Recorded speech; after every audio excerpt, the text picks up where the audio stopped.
All right, now let's go back to Poinsettia Place, because this Poinsettia Place suite is so gorgeous.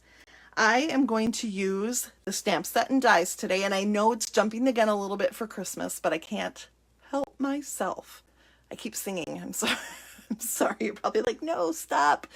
You just broke my mirror. Plush Poinsettia specialty paper we're going to feature today. And we're using a technique, as I've promised.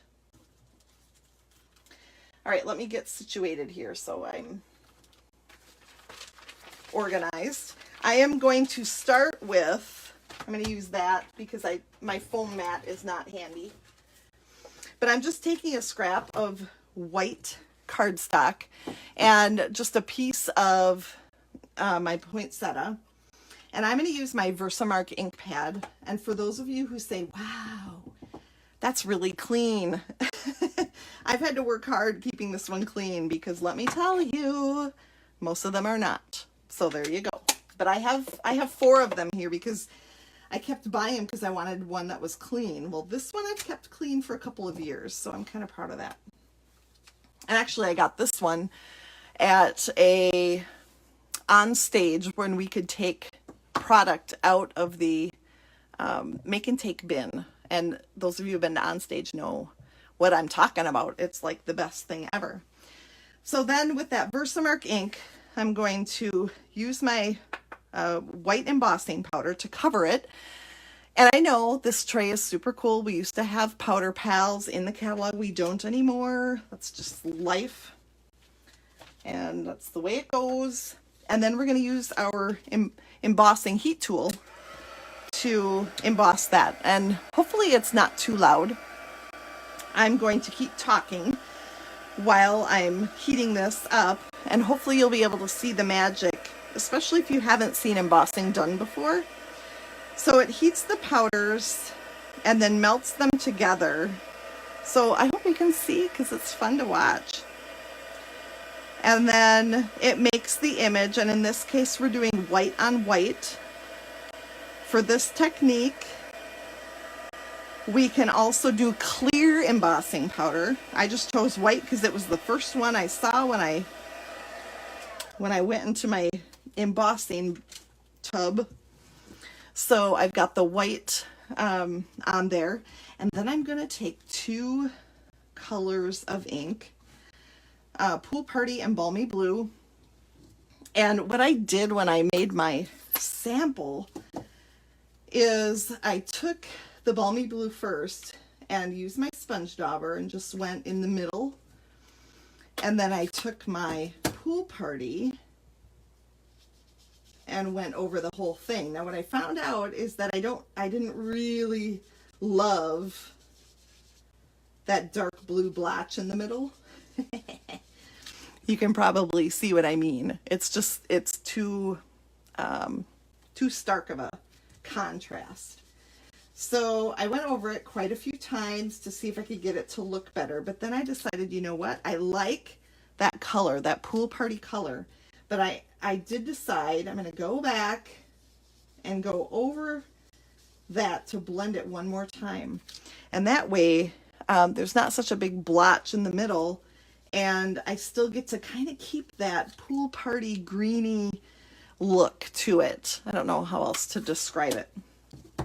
But then I did that to all 3. Let me grab the Poinsettia Place stamp set for you.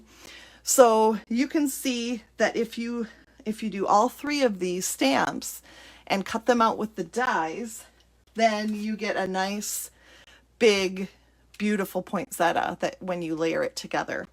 So I used the dies and all 3 of these stamps, and I also did the leaves. I did the leaves the same way, and I used a little Pear Pizzazz and Garden Green. So those colors were beautiful and amazing. And then what I did is poof, the magic of television, I got them all cut out in advance so that you wouldn't have to watch me do that, although it only took 2 passes through. Okay, so then my other supplies are a piece of pool party cardstock, and I took my stitched rectangle dies and I cut a hole in the middle using those guys. And I used the third largest one to make the window. And I noticed I didn't do it quite even. There's a little more on the left than the right. And you know what? It's okay. It's okay because I'm going to cover part of it up. It won't be glaringly obvious. All right. So then, this beautiful flocked paper that I showed you just a bit ago when we were looking at the catalog. This is one of the designs. There are 3. Oh my goodness. How fun. So then we're going to open up the card, and then I'm going to grab my Stampin' Seal, and I've got it, you'll see I've got it on my silicone craft sheet because I want to go off the edge just a little bit, and I didn't want to make a mess on my thing there, on my mat, on my workspace. And then we're going to take this piece and we're going to flip it upside down, and we're going to attach it like that. Oh my word. So pretty. Love that. And then we're going to grab some glue dots, which thank goodness I do this demonstration right next to where most of my supplies are. That helps a lot. And then we're just going to we're going to start with the biggest of the poinsettias. For a while I thought I could maybe just get by with the dies and not worry about the stamps. But my goodness, I wouldn't be able to do this beautiful technique if I didn't have the stamps. So this is called, you probably already know, emboss resist. So you emboss something and then you put ink on it, and then the embossing resists that ink. So that's the technique for today, emboss resist. And I hadn't done any embossing with you, and so I thought this would be a great opportunity.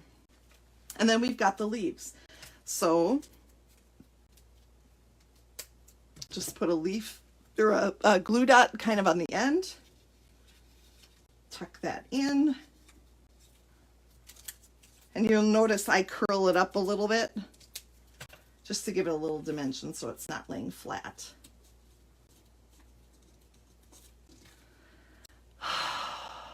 Heavy, heavy sigh of beauty. And then if you really want to dress it up, which I do, we're going to take these beautiful beaded pearly things. Don't ask me what they're called. I can look. But they're so pretty. So a glue dot. Wow. All right, then we're going to take a 3/4 inch by 4 inch strip of Whisper White. And I'm going to use my